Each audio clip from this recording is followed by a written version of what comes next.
Este, y bueno, quería hablarles de unos aspectos. Ay Dios, ¿dónde tengo los apuntes? Aquí está. De unos aspectos que son importantes para las fuentes de alimentación, específicamente las que me interesan son las fuentes de alimentación de laboratorio.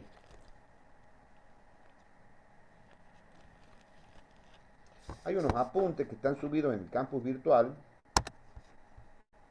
Vamos a verlo al campus virtual, que los armé yo.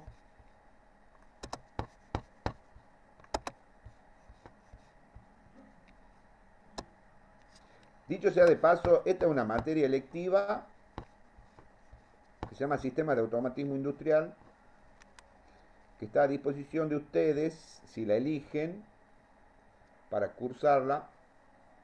Dentro de la hay un abanico de materias electivas, todas muy interesantes. Ya de a poquito voy a ir haciendo propaganda, porque esa la dicto yo.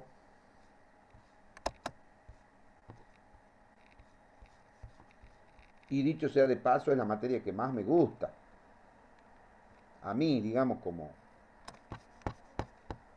docente, la que más me gusta es la electiva. No es que las otras no me gusten, no, sí me gustan, pero... Acá hay unos apuntes, que no sé si la han leído, tiene 24 páginas. Esta es una recopilación que hice yo. Y acá hay unas cuantas cositas que quiero que conversemos respecto de las fuentes de alimentación.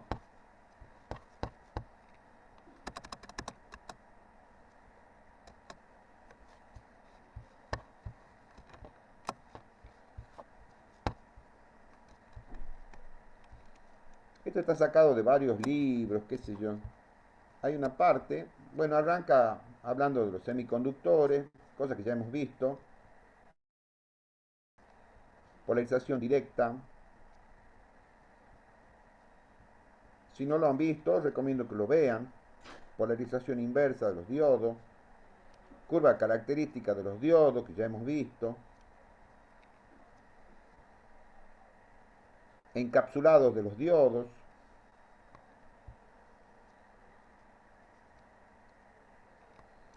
Esa tecnología se llama de montaje superficial.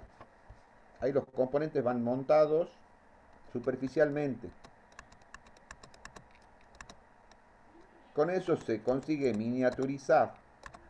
Después viene el tema de la rectificación de la corriente alterna, rectificación de media onda, que ya hemos hecho un práctico inclusive,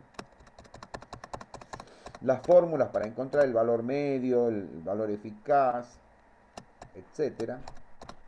También quiero que hablemos de eso hoy, el rectificador de onda completa, con transformador y punto medio, ya lo vimos, el puente de diodos, ahí está explicado el funcionamiento.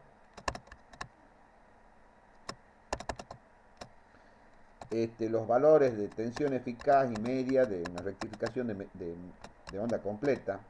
Después se habla del filtro que se puede poner en la carga, y en el filtro se produce un alisado, digamos, tiene un momento de carga y de descarga. La que estoy señalando es la descarga del capacitor. Este capacitor se descarga a través de la carga y después lo vuelven a cargar y se vuelve a descargar, lo vuelven a cargar y se vuelve a descargar. Yo les decía el ejemplo del columpio. Es como si le dan un impulso periódico para que el capacitor ese se cargue. Hay otro tipo de filtros más sofisticados. Por ejemplo, este se llama pi, el filtro, porque parece la letra griega pi, ¿eh? Con capacitores en paralelo y una bobina en serie. Por supuesto que este filtro tiene mejor rendimiento que el anterior, que es un capacitor solo, pero es más caro. Ahí hay una fotito de una fuente de alimentación no regulada.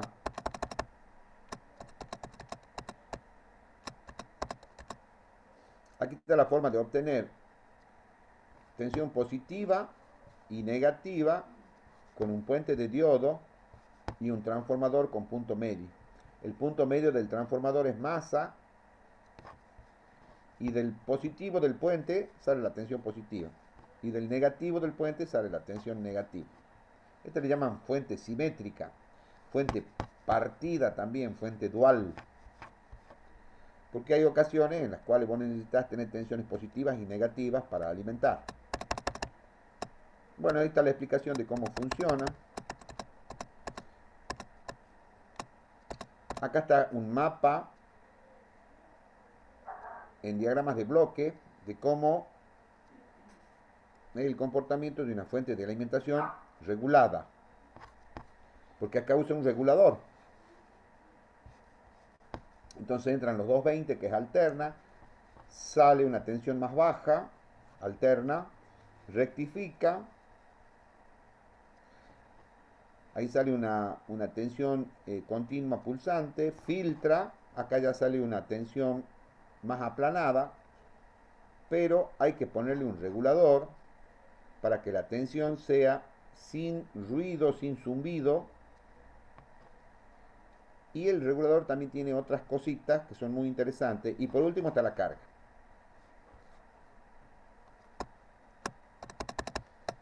Hay reguladores integrados,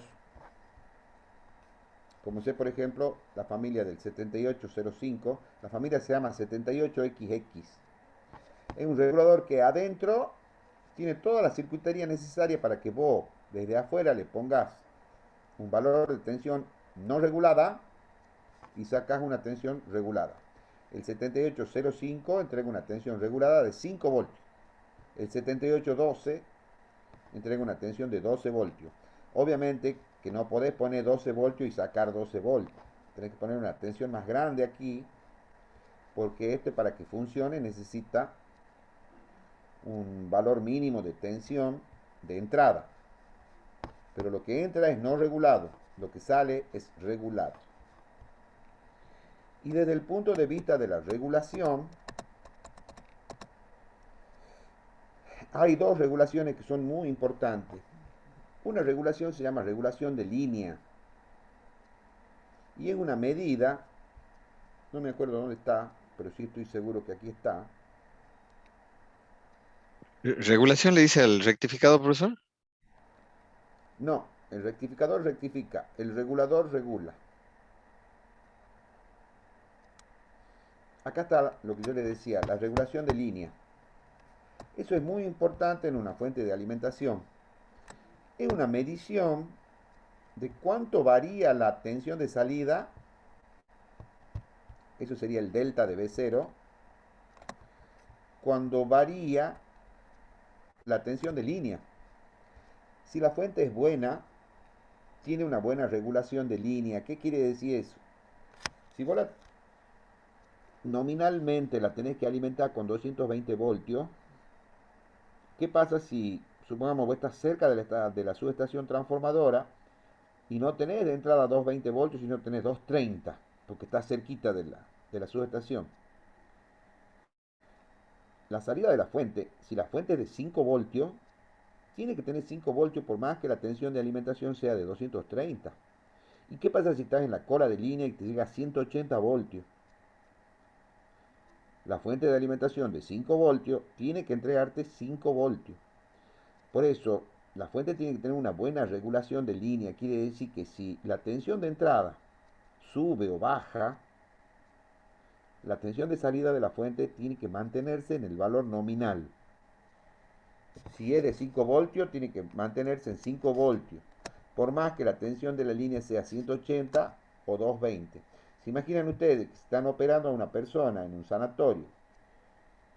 Tienen un equipo electrónico con una fuente de alimentación que tiene que entregar 12 voltios y hay una caída de tensión o el sanatorio está en la cola de la línea, en vez de tener 220 tiene 180, entonces la fuente de alimentación en vez de entregar 12 voltios entrega 9 voltios. El paciente se muere. ¿Por qué? Porque el equipo anda mal, porque no tiene una buena alimentación. Por eso digo, la regulación de línea es muy importante, es un parámetro muy importante de una fuente de alimentación. Y después viene otro tipo de regulación que se llama regulación de carga. La regulación de carga es una medición de cuánto varía la tensión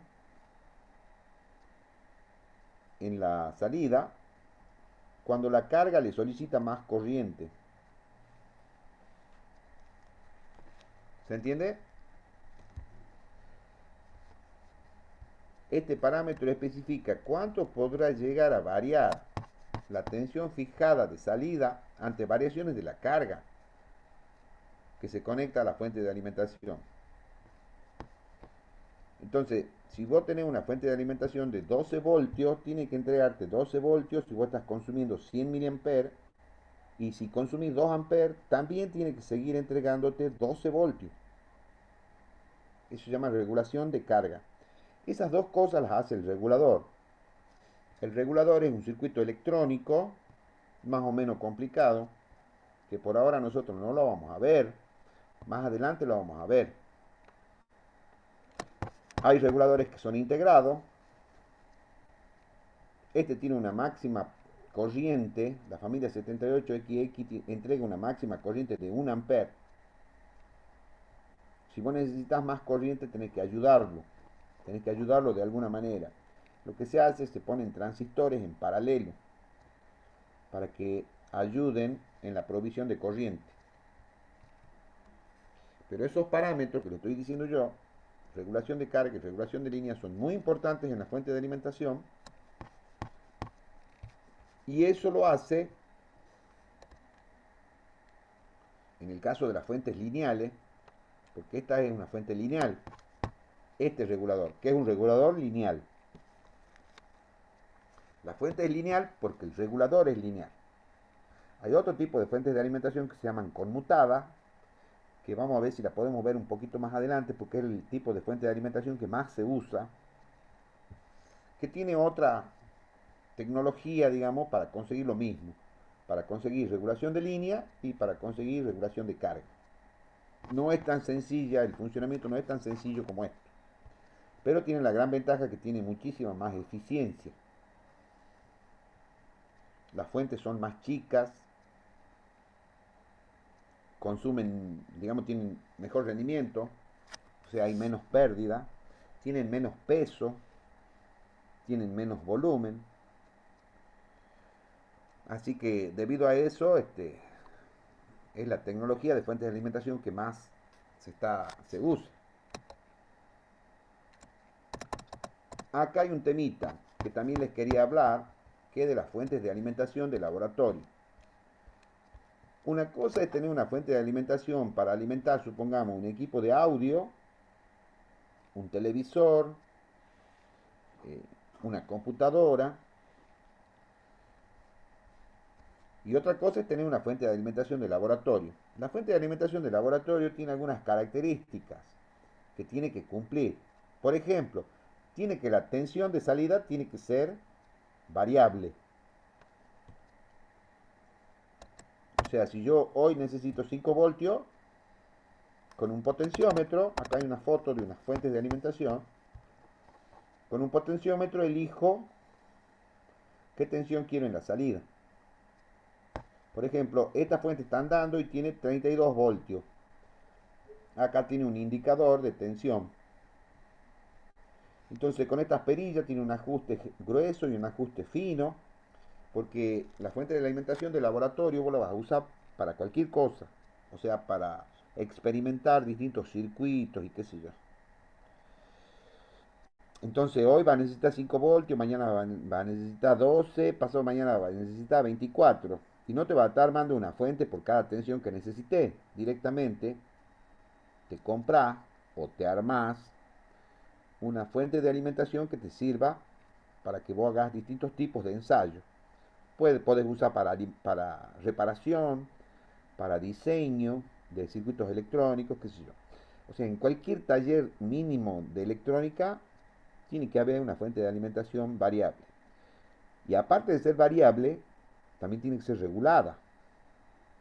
Porque si vos la calibras, supongamos, en 12 voltios y la cargas con 500 mA y la fuente cae a 9 voltios y no sirve eso. Capaz que en vacío te da 12 voltios, pero la cargas con 500 mA nomás y ya se cae a 9. Ve, esa fuente que tenés vos no sirve. También es deseable que te indique qué corriente se está consumiendo. Entonces tiene un voltímetro y un amperímetro. Las fuentes de alimentación de laboratorio que son serias, ¿no? Y después vienen las protecciones.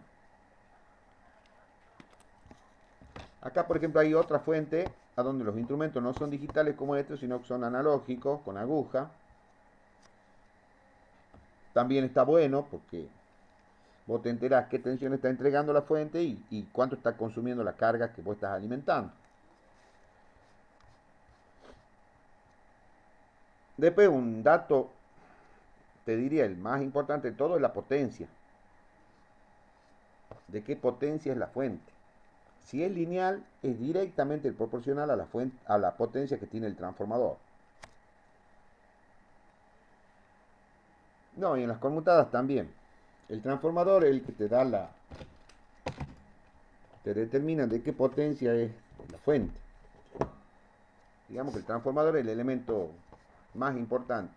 Todos son importantes, pero el más importante es el transformador.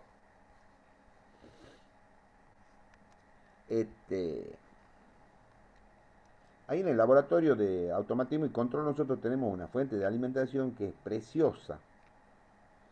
Puede variar desde 0 hasta 30 voltios y puede entregar hasta 10 amperes. ¿Me estás escuchando? 10 amperes. Vos la Sí, levantás ingeniero. peso. ¿Y cuánto cuesta? Dirás vos. Ay Dios, no me acuerdo cuánto cuesta, pero algo así como $2000. Es caro. Sí, señor, pero es hermosa. Porque, como te digo, la tensión es regulable. Y encima, cualquiera sea la tensión que vos tenés en la salida de la fuente, es regulada. Y tiene una buena regulación de carga. O sea que vos la carga, le sacás 100 mA y te entrega, supongamos, 12 voltios. Le sacás 2 amperes y los 12 voltios siguen ahí firmes. Le sacás 5 amperes, siguen los 12 voltios firmes. Hasta 10 amperes. En realidad nunca lo he ensayado con 10 amperes porque no tenemos una carga que consuma tanto. Ya sería prácticamente una estufa eso. Pero es muy buena. Así también es el costo, ¿no? Yo para uso personal mío, yo tengo un tallercito, tengo una fuente de alimentación que la armé yo, copiando una fuente que tenían en el colegio Lorenzo Massa, una fuente muy buena. Yo lo he copiado al circuito y la armé. Espectacular.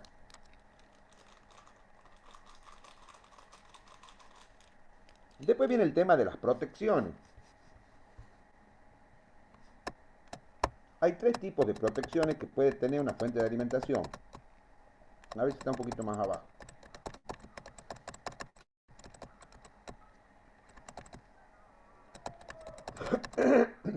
Bueno, aquí habla de los diodos Zener, eso lo vamos a estudiar un poquito más adelante.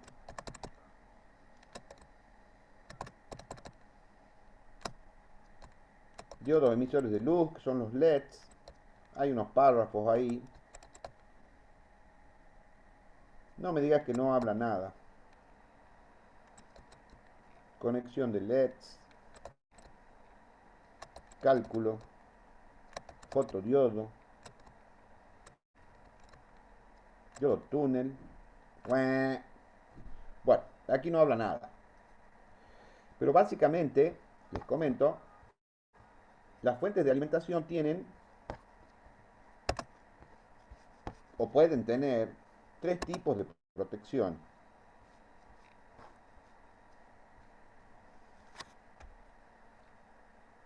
La cantidad de protecciones que tiene una fuente de alimentación es directamente proporcional al precio que tiene. Si es una fuente barata, seguramente no tiene ningún tipo de protección. Ahora, en el conjunto generador-carga, ¿qué protegerían ustedes? ¿Hay alguno que tenga el micrófono habilitado? Carga, carga, Por bajo voltaje. carga Brito, protegería. Brito dice que va a proteger la carga. Esa es Acá una. es bien. La carga, dice Agüero. ¿Quién El más dice? generador. Luque dice el generador, que sería la fuente. ¿Ustedes lo conocen al dicho que dice, cuesta más el collar que el perro? ¿Lo conocen, no es cierto? Sí. Sí, sí, Bueno, era- ahora, ¿qué pasa si sí, sí. vos tenés un dálmata? ¿Le pondrías un collar barato? ¿Qué perro tiene usted, Diego Páez? No tiene perro. Un schnauzer, ¿Cómo? schnauzer, un ¿Cuál? schnauzer, schnauzer. Ah, Schnauzer, ¿Le debe ser en gusta? alemán. no lo conozco. ¿Le gusta? Pero eso No, mismo no, era para poner cosas más caras. no, le No, compro ahí en los le compro en los chinos, le compro el collarcito, 250 pesos la correa. mm, El schnauzer es el bigotudo. ah, no, la verdad es que no sé de perro. Pero lo que yo quiero decirle es que ustedes tienen que fijarse qué es más caro. Porque, por ejemplo, este, si vos estás alimentando la placa de una computadora, supongamos con un micro de los últimos, de los de última generación, que tienen mucha velocidad, que tienen una caché de RAM interna, el micro y qué sé yo, no le va a poner una fuente pedorra,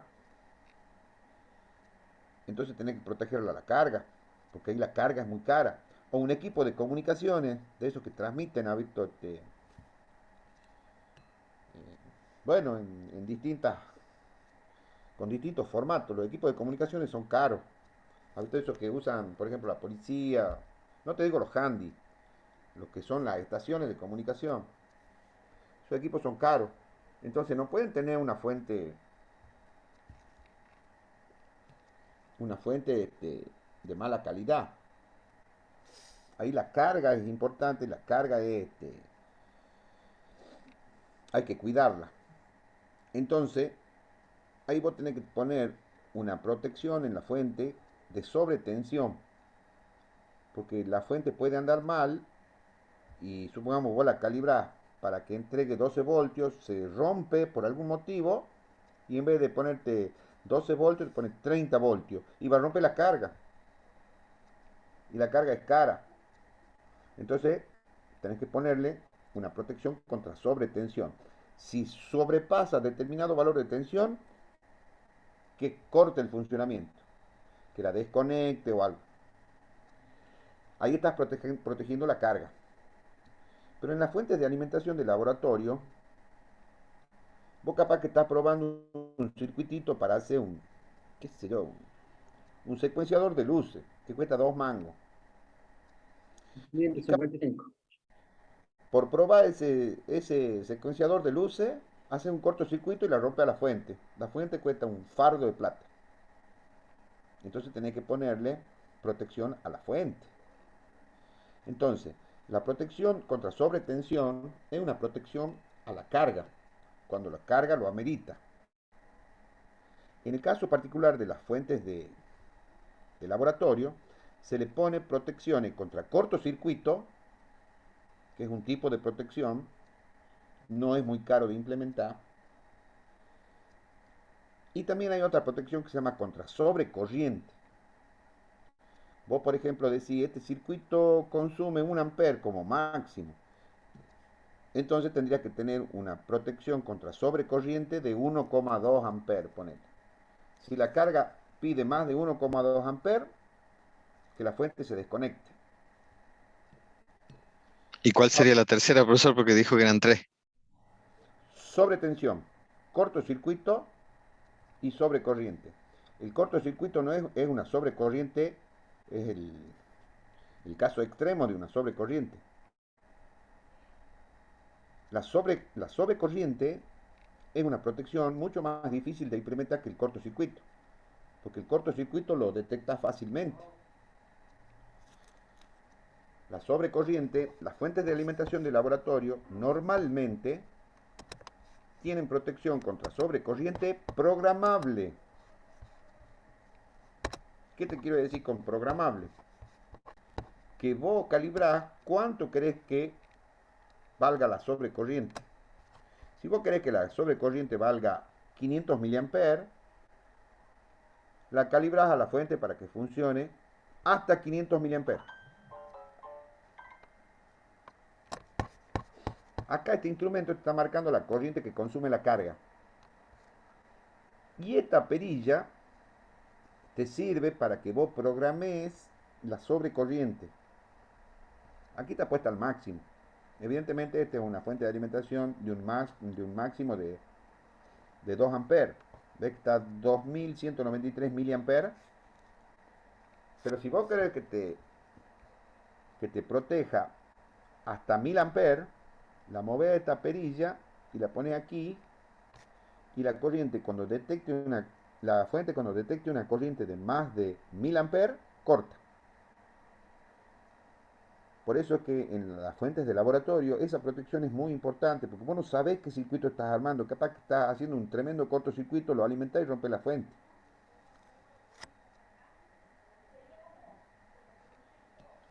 Esta fuente también tiene la protección contra sobrecorriente programable. Sí. Sí, el compañero Valca ahí quiere ingresar porque se le cortó la conexión.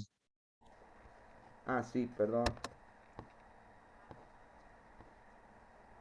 Ahí le está uniendo ya. La fuente que nosotros Gracias, tenemos profesor. en el laboratorio tiene unas características eh, instrumental de laboratorio. Esta sección está pensada para las clases presenciales. Acá hay apuntes para aprender a usar los osciloscopios, los generadores de señal, que ahora, como no tenemos laboratorios presenciales, tenemos que usar laboratorios virtuales. Ahí están las fuentes de alimentación del laboratorio. Y en particular, la fuente que tenemos ahí en el laboratorio es esta. Okay, so this is our third power supply. This one is a more, let's say, powerful power supply that will deliver more power to your circuit. If you have more electricity hungry motor or any circuitry, transmitter receiver circuitry that requires high power or amplifier. Bueno, de ahí se la prende el botón de encendido. Acá tenés la parte de tensión, ve que dice volts. Tenés un ajuste grueso y un ajuste fino de tensión. Y para la programación de la sobrecorriente, tenés estos dos potenciómetros, uno para hacer un ajuste grueso, otro para hacer un ajuste fino. La fuente tiene un positivo y un negativo. Esto es tierra. Entre el positivo y el negativo vos vas a tener la tensión que te indique acá. Pero tiene la gran particularidad la fuente que esto es valiosísimo para una fuente de laboratorio, te digo, ¿no? Que vos puedas programar la sobrecorriente. El cortocircuito es más fácil, entre comillas más fácil, ¿no? Porque hay veces que los elementos que vos pones para detectar el cortocircuito son lentos y la fuente se rompe antes que actúa la protección. En el caso particular de esta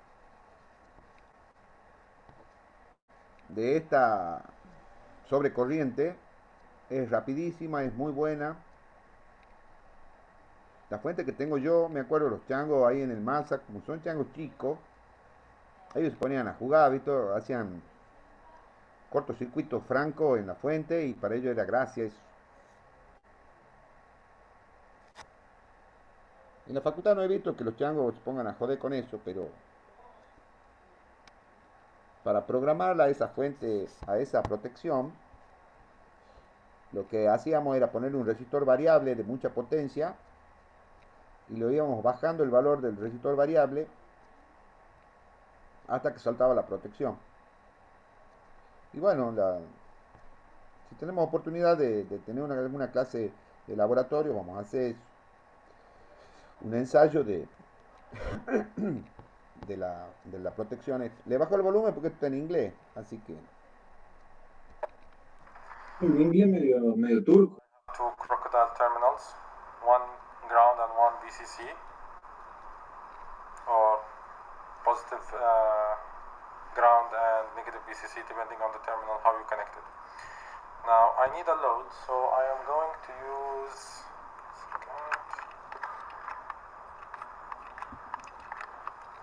this DC fan. Okay, this is a 24 volt DC fan, but I'm not gonna power it on more than 12 volts. So I just connect my ground wire here and my positive wire here. Let's just put them on the sides, make sure they don't short to each other. Okay, and then turn it on. As you can see right now, at 12 volts, it's consuming. cuando salta la protección de sobrecorriente se prende el LED este. No me acuerdo si en el video hace saltar la protección.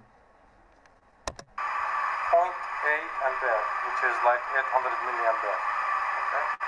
Now you can control how much current you are giving to the fan. So for example, right now I can say give it maximum current.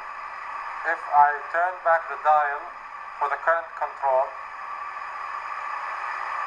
I will start decreasing how much current I am giving Ahí the salta fan. la protección, You ¿ves? can see that the red light is on, meaning I'm in constant current mode. That means Mira I'm not cuánto giving the bajó. load what it wants. I'm decreasing the output current that is going to it. I can even decrease the current more like this. Mirá cómo el comportamiento de la tensión. Okay? If I wanted to return back, just set it to full. Va That's it. corrigiendo de acuerdo a lo que usted le ponga, profe. ¿Cómo? Va corrigiendo la fuente de acuerdo al límite de corriente que le ponga con respecto a la Sí, sí. El curso no va a dar para que veamos tantos detalles circuitales. ¿Ha visto? Yo lo tengo al circuito de la fuente mía, que es copiado de una fuente comercial. Este, pero realmente es un circuito hermoso, fantástico. Yo la tengo armada y es muy lindo tener eso. ¿Ha visto? Es muy práctico. En el caso de la fuente que hay ahí en el laboratorio de automatismo y control del departamento, entrega hasta 10 amperes. Por eso es que es tan pesada y por eso es que es tan cara. La fuentecita mía entrega hasta 2 amperes. De 0 a 30 voltios, pero en 2 amperes. Y tiene esta característica que es impresionante, el tema de la protección contra sobrecorriente. If you are not sure of the power requirements, or if there is some short circuit in your circuit but you are not sure what it is, you can set the current to a certain value to avoid any damage to your circuit or to your instrument. How do you do that? As you saw, I had to connect a load to see how much is the current. Well, in this power supply, you can do the following. You can short the positive to the negative and see how much current will be given.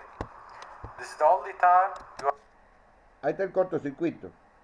are allowed to short ground to positive or negative to ground. Never do that in any other application, or you cause a short circuit that will damage all your equipment. Only in this DC power supply and in the fourth one you can do this method. So if I turn it on and short circuit these clips together, I can see that the current right now is 3 ampere. So I can play with it, decrease its value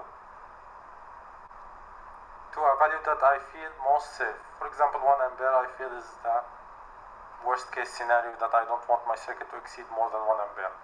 Okay, and then I disconnect the connectors. So if I connect the load again and it tries to take more than 1 ampere, power supply will stop it and give it only 1 ampere. Okay? Of course, when you see sparks like this come out, okay, don't be afraid from them. because this is just because you are connecting a small area and you have high current passing through it, so it's not that big of an issue. Plus 31 volts will not hurt or harm your skin. Okay, 31 volt DC, 12 volt DC and 5 volts cannot shock or harm you. Okay, because your body resistance is too high for the current to pass through it. But if you're like dealing with 100 volt DC, then that's a different case. You have to take proper precautions. Also, DC is not the same as AC, so low values of AC voltage can harm you. Okay, that's why 240 volts. Bueno, otra cosa que quería hablarles hoy era de los disipadores, porque la electrónica tiene un gran enemigo que es la temperatura. El componente semiconductor con la temperatura tiene una realimentación positiva, porque ya les comenté que cuando sube la corriente hace subir la temperatura del semiconductor, y al subir la temperatura del semiconductor baja la resistencia. A ver si me disculpan un momentito.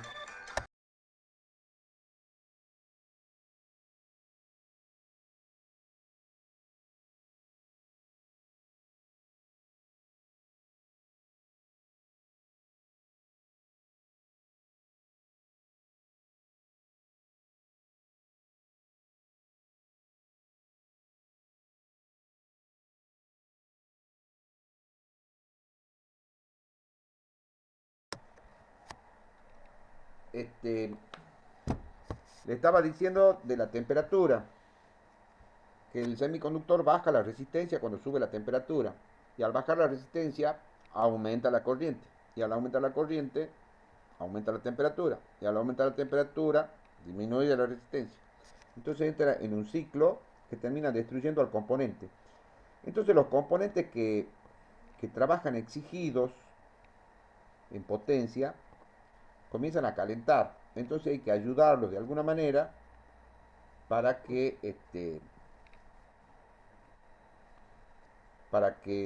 produzcan una evacuación rápida del calor. Acá tengo yo unos videos a donde se puede ver cómo se montan los disipadores. A ver que lo encuentre. Creo que no están subidos al campus. Esto ya lo voy a subir.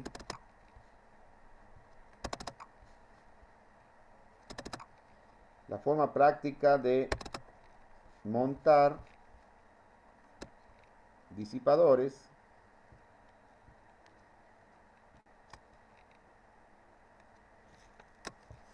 Ya lo tengo.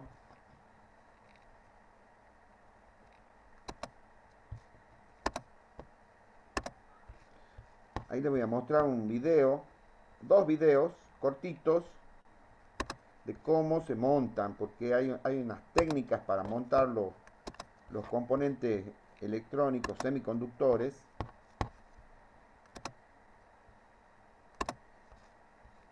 a los disipadores.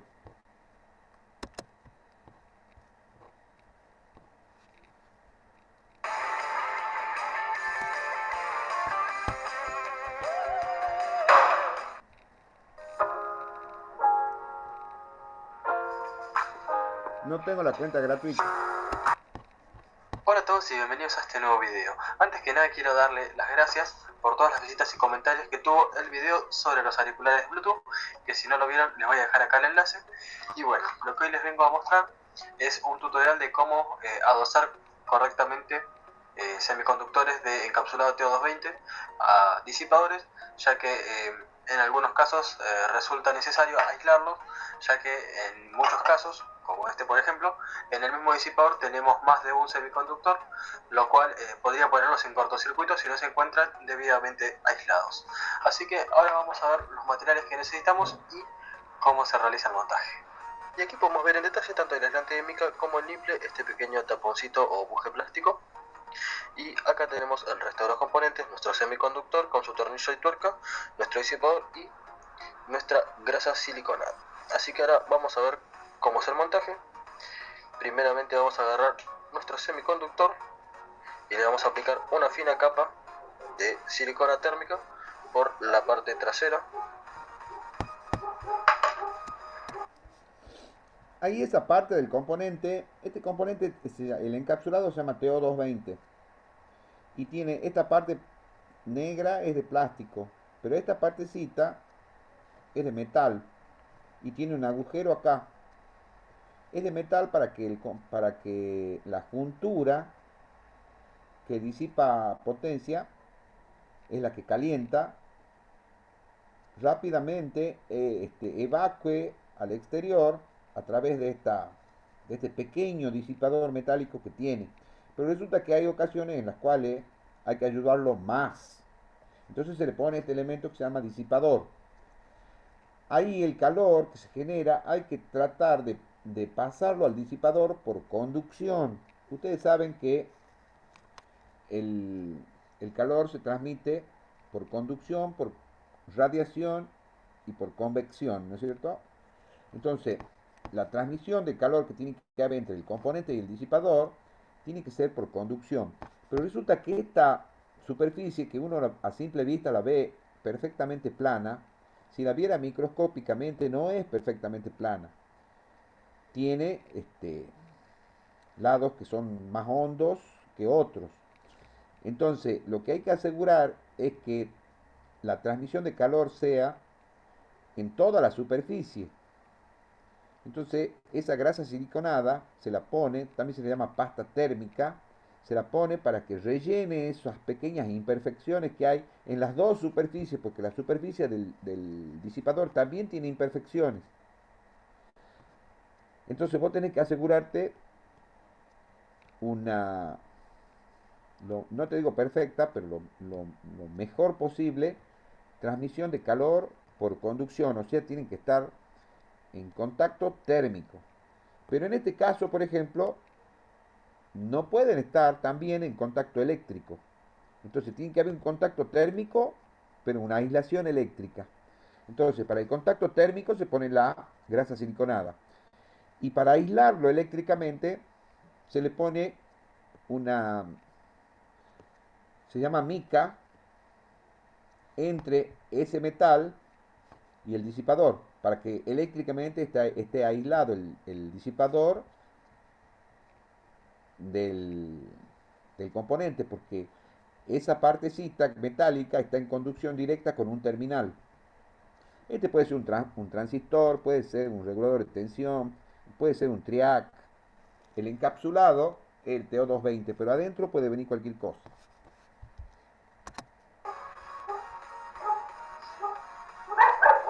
Y la esparcimos uniformemente.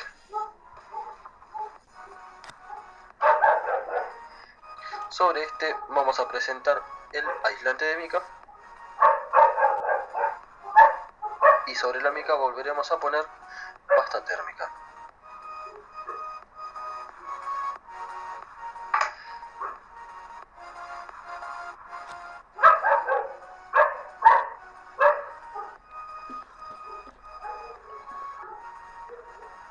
Muy bien, y ahora sin que se mueva del lugar lo vamos a presentar sobre su correspondiente orificio en el disipador.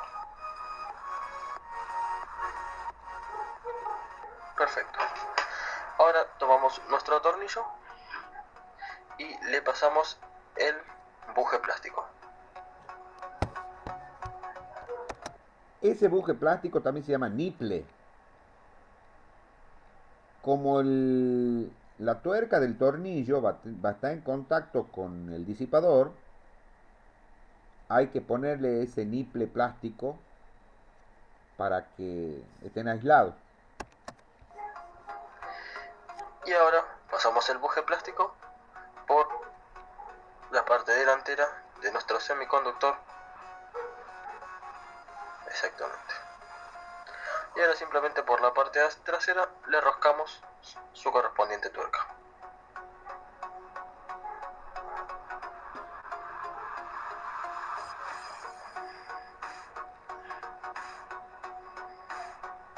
Y ahora con ayuda de un destornillador y unas pinzas ajustamos firmemente el tornillo y la tuerca.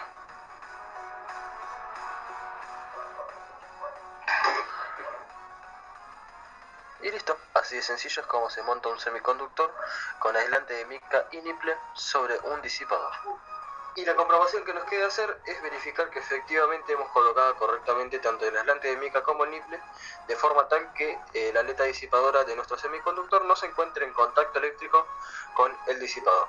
Esto lo podemos verificar con un multímetro en la escala de continuidad. Sabemos que al juntar sus puntas, pita, señal de que hay continuidad, y si nosotros tocamos dos puntos cualquiera sobre el disipador, vemos que pita. Inclusive tenemos contacto eléctrico entre el disipador y el tornillo, ya que por la parte trasera vemos que se encuentran en contacto eléctrico, pero gracias al aislante de mica y el niple no debemos tener contacto entre el disipador y la aleta, y vemos que efectivamente están completamente aislados. No hay contacto eléctrico entre nuestra aleta disipadora y el disipador propiamente dicho.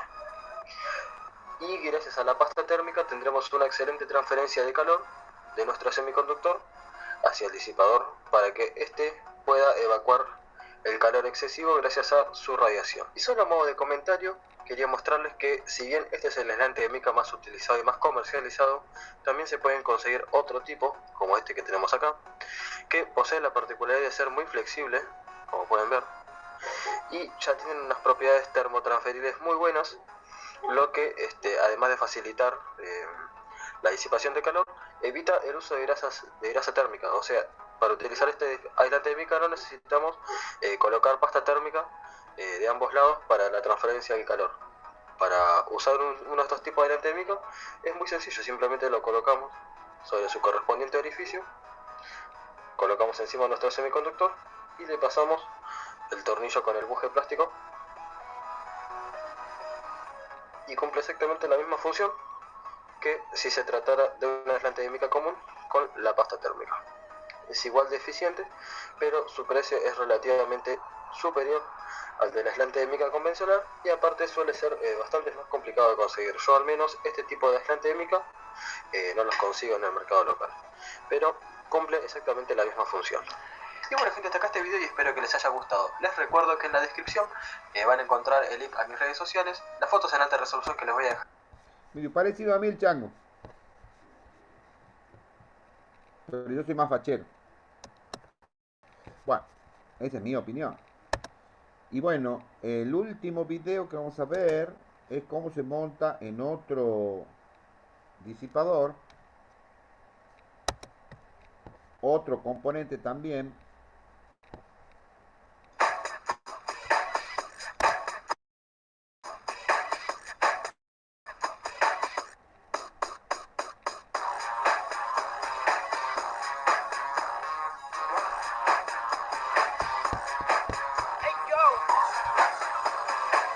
Acá los chicos de primero, tercera. Bueno, vamos a ver cómo...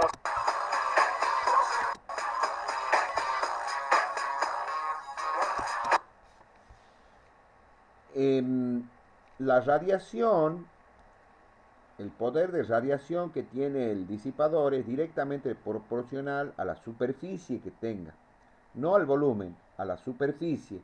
Por eso es que los disipadores están montados de aletas. ¿Ve? Tiene toda esta aleta aquí, aleta ahí, aleta acá. Eso es para aumentarle el poder de radiación que tenga, porque tiene mucha superficie.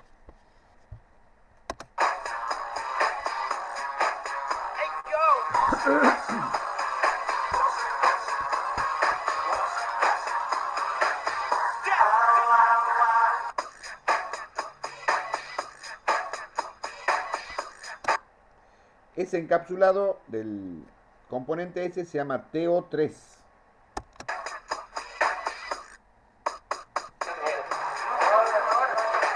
Bueno, vamos a ver cómo se monta un transistor de potencia, o en este caso es un LM350K, en el disipador correspondiente. Acá los chicos de primero, tercera de electrónica, Altamirano y ¿cómo es? Y Dubá hicieron los agujeros. Bueno, no les ha salido demasiado bien, pero bueno, podría ser peor. Lo que vamos a hacer es ver cómo se monta esto. En principio, fíjense que la geometría del disipador hace que de esta parte se pueda colocar contra la chapa del gabinete de forma tal de poder colocar los tornillos y poder amurarlo en el gabinete posteriormente, ¿no? Bueno, entonces esto quiere decir que el integrado va a ir colocado de este lado, ¿sí? De este lado. Bueno, vamos a colocar la grasa siliconada. La grasa siliconada es un elemento que me sirve para poder disipar mejor la temperatura, hacer que la temperatura se propague mejor, ¿sí? Entonces, bueno, colocamos un poco de grasa siliconada, en este caso en el LM350, ¿sí?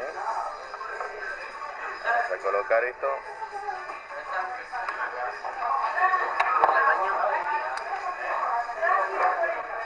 En el LM350, ¿sí?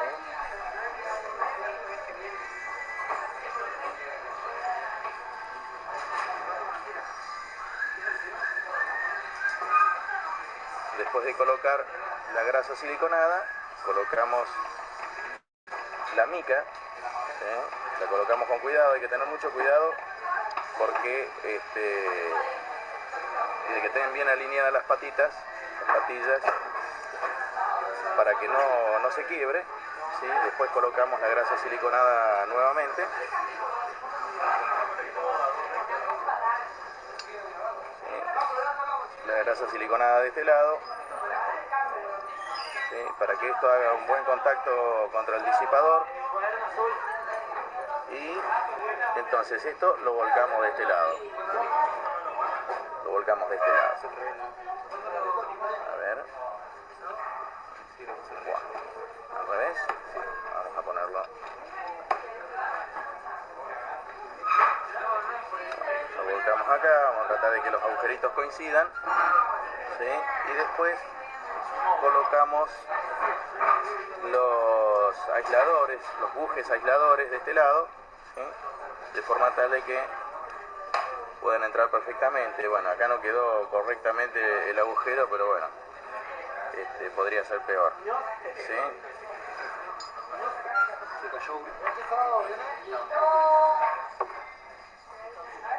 Entonces, bueno, vamos a colocar el tornillo de esta forma, ¿sí? Y le colocamos la tuerquita correspondiente.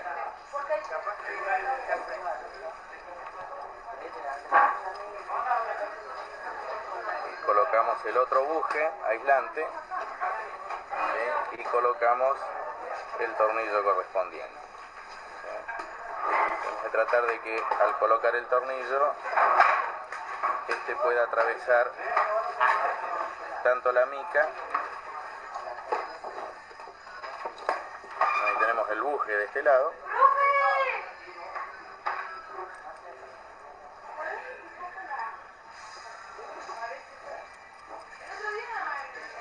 Colocamos el tornillito para sujetar, ¿sí? Y después lo único que tenemos que hacer, bueno, es ajustar correctamente. El buje va de este lado, impidiendo que el cuerpo del tornillo pueda hacer contacto contra el gabinete, contra el disipador, ¿sí? Y después lo que tenemos que hacer es medir continuidad entre la carcasa del transistor o integrado, en este caso el M350K, y el disipador, ¿sí? En este caso este disipador ha sido cortado en dos, por lo cual vamos a aprovechar de medir en la parte donde hace contacto, ¿sí? Esta parte donde se realizó el corte. Así que bueno, esta es la forma de colocar el integrado en el disipador. Y acá, bueno, uno puede colocar un pequeño alambrecito de contacto o un terminalcito para después conectar la patita 3, por ejemplo en este caso del LM350, que es la salida de potencia. Bueno, queda colocado de esta forma. Bueno, chicos, hasta acá llegamos. Y nos estamos viendo, si Dios quiere, el miércoles que viene. A las 10 tenemos control. Así que, bueno, finalizamos la reunión. Si no tienen algún comentario, pregunta. ¿Comentario, pregunta? ¿Ninguno? ¿Nada? Bueno, Nos vemos, chicos. Chao. Muchas gracias, ingeniero. Pero, profe. no. Hasta luego. Chao.